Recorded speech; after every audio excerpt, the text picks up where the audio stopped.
Je ne me sentais pas courageuse ce matin-là au CHU de Lyon, juste silencieuse.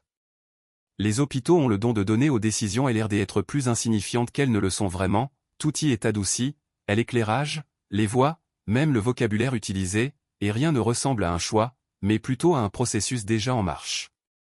On m'avait déjà prélevé du sang 2 fois, on m'avait déjà mis le bracelet au poignet, on m'avait déjà dit où m'allonger, pendant que mon fils, Thomas, était dans une autre chambre, un étage plus haut. Je ne l'avais pas encore vu et personne ne me l'avait suggéré. Il vaut mieux rester concentré, m'avait dit ma belle-fille, Camille, en pressant brièvement mon épaule comme si j'y étais celle qu'il fallait gérer, sans jamais élever la voix, ce qui était d'ailleurs la partie la plus troublante de son attitude. Elle parlait comme quelqu'un qui explique une évidence, il en a besoin, tu es sa mère, pas de s'il te plaît, pas de merci, juste une phrase qui ne laissait aucune place à quoi que ce soit des autres.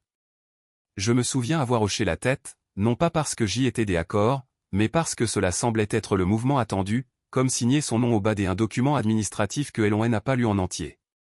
Le médecin est entré avec une tablette pour passer en revue des choses que j'y ai à peine assimilées, procédure standard, vous êtes compatible, nous allons bien prendre soin de vous, compatible, ce mot portait plus de poids que tout ce que j'y avais pu représenter pour lui au cours de ces dernières années. J'y ai essayé de convoquer des souvenirs qui rendraient tout cela naturel, des moments qui justifieraient la facilité avec laquelle tout le monde était arrivé à cette conclusion. Il y en avait quelques-uns, des anniversaires, une grosse fièvre pour laquelle j'y étais resté éveillé toute la nuit, son premier emploi dans le quartier des affaires de la Défense, mais il y avait aussi eu de longs silences, des appels auxquels il ne répondait pas, des conversations qui semblaient purement transactionnelles. Je n'avais jamais dit cela à voix haute, car même dans ma propre tête, cela semblait déloyal. Le rideau médicalisé a légèrement brûlé avant que je ne le remarque, mon petit-fils, Léo. Il n'était pas censé être là, quelqu'un avait dû le laisser déambuler dans les couloirs en supposant qu'il s'assiérait sagement pour attendre, mais ce ne fut pas le cas. Il s'est tenu près du pied du lit en me regardant d'une manière que les enfants adoptent parfois lorsqu'ils ressentent quelque chose que les adultes font semblant d'ignorer. « Mamie » a-t-il dit, plus doucement que je ne m'y attendais. J'y ai souri machinalement, « Tu ne devrais pas être ici, mon grand », mais il ne bougea pas et posa plutôt une question qui ne collait pas du tout à l'ambiance de la pièce, « Est-ce que je dois dire la vérité ?» J'y ai cru l'avoir mal entendu ou qu'il répétait peut-être une réplique tirée d'un jeu vidéo ou d'une histoire, alors j'y ai demandé, toujours en souriant et en essayant de maintenir le calme ambiant, « La vérité sur quoi ?» Il a hésité, non pas effrayé, mais simplement prudent, sur la raison pour laquelle papa a besoin de ton rein. Quelque chose dans l'air a changé, pas de façon bruyante, ni dramatique, juste assez pour que l'infirmière sur le pas de la porte se redresse légèrement. Ce n'est pas quelque chose dont tu dois te soucier, a rapidement déclaré ma belle-fille en s'approchant, toujours calme et maîtresse d'elle-même, mais le garçon ne l'a pas regardé, il a continué à me fixer. Il n'était pas malade avant, a-t-il dit, pas vraiment. Le silence s'est étiré d'une manière qui semblait anormale, car les enfants n'ont généralement pas l'occasion d'interrompre des décisions médicales de cette envergure. Le médecin a jeté un coup d'œil entre nous, puis a regardé à nouveau sa tablette avant de marquer une pause, « Que veux-tu dire » a-t-il demandé, sans dureté, mais d'un ton différent. Le garçon a légèrement haussé les épaules, il ne prenait pas ses médicaments et il continuait à boire de l'alcool même quand il n'en avait pas le droit, maman lui disait d'arrêter, mais, il a laissé sa phrase en suspens.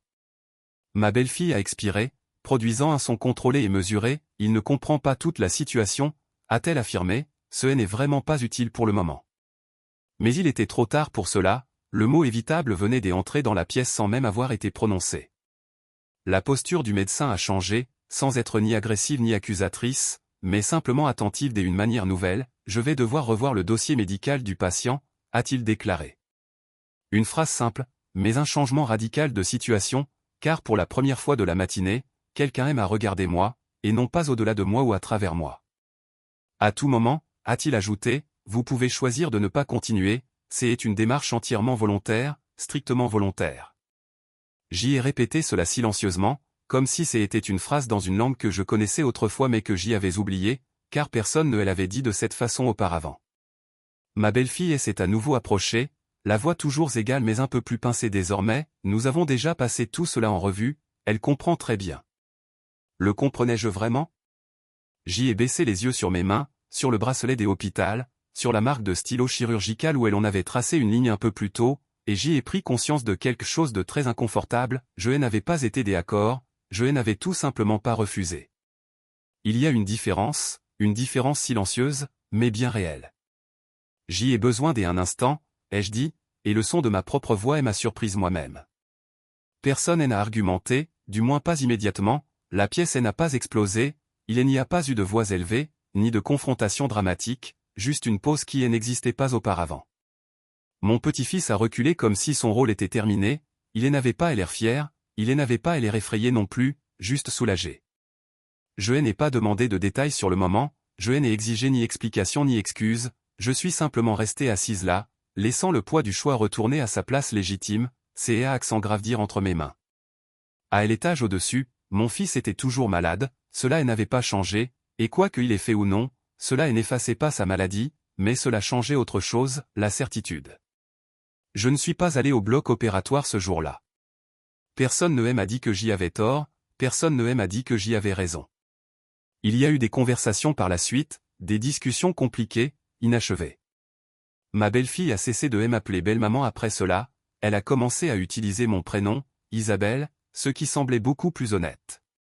Mon fils et moi, nous nous parlons parfois, prudemment, comme si nous étions tous les deux conscients que quelque chose de très fragile se trouve entre nous, et ce n'est pas de la colère, ce n'est pas non plus du pardon, c'est juste la vérité, enfin autorisée à entrer dans la pièce. Et il s'avère que la vérité ne répare pas toujours les choses, mais elle les empêche d'être décidées à votre place.